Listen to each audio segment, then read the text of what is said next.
परछाई, एक अनजानी मोहब्बत।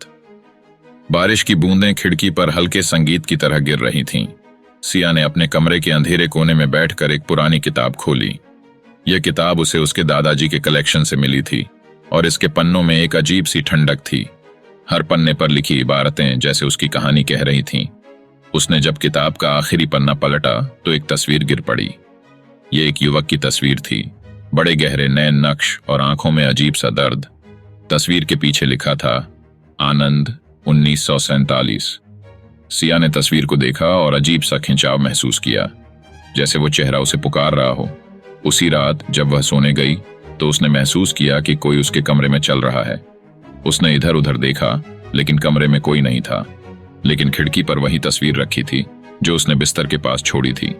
सिया ने डर को नजरअंदाज कर दिया और सोने की कोशिश की, लेकिन आधी रात को उसे किसी की फुसफुसाहट सुनाई दी। सिया, वह आवाज धीमी और दर्द भरी थी। उसने आंखें खोलीं तो कमरे के कोने में एक धुंधली परछाई खड़ी थी। तुम कौन हो? सिया ने कांपते हुए पूछा। आनंद, परछाई ने जवाब दिया।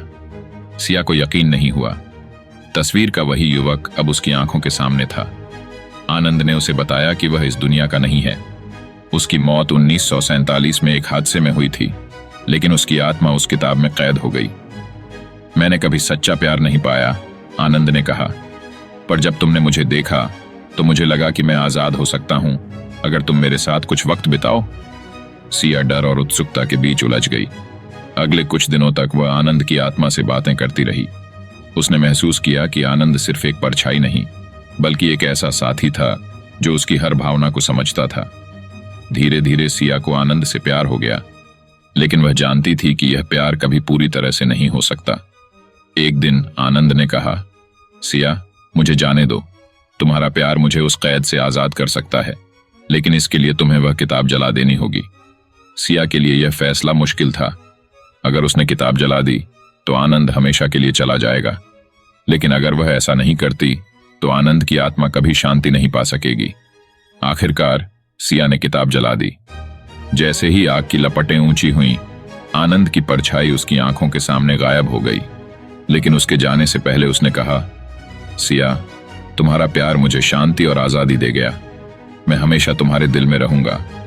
उस रात सिया की आंखों में आंसू थे, लेकिन उसके चेहरे पर मुस्कान भी।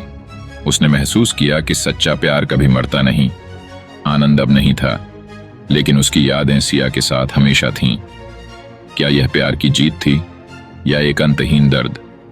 शायद यह एक ऐसा सवाल है जिसका जवाब समय ही दे सकता है।